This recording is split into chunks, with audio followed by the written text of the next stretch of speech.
ব্যবসায় লাভের অঙ্ক বাড়াতে গেলে কি করবেন? আপনারা যারা ব্যবসায়ী তাদের ক্ষেত্রে একটা সমস্যা প্রায়শই দেখা যায় যে মাঝে মধ্যে আপনাদের যে প্রফিটটা, ব্যবসায় যে লাভটা, সেই লাভের অঙ্কটা ফ্লাকচুয়েট করছে, ওপর নিচ হচ্ছে, ওঠানামা করছে, স্টেবিলিটির অভাব দেখা যাচ্ছে। তা এরকম যদি আপনাদের সাথে হয়, বাজার থেকে 5টা 9টা অথবা 12টা কড়ি কিনবেন। কড়ি, সেই কড়িতে তেল সিঁদুর মাখাবেন।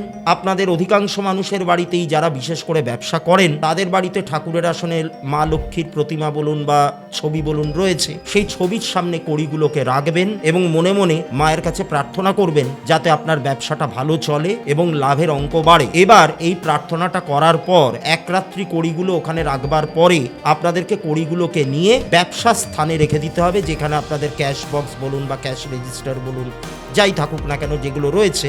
আর এই মা লক্ষ্মীর কাছে কড়িগুলো যখন রাখবেন, সেটা আপনাদেরকে করতে হবে যে কোনো পূর্ণিমা তিথিতে। যে কোনো পূর্ণিমা তিথিতে সন্ধ্যা নামার পর আপনাদেরকে এই কাজটা করতে হবে। এইটা যদি আপনারা নিয়মিত করেন, তাহলে কিন্তু ধীরে ধীরে আপনাদের ব্যবসায় লাভের অংশটা বাড়তে থাকে।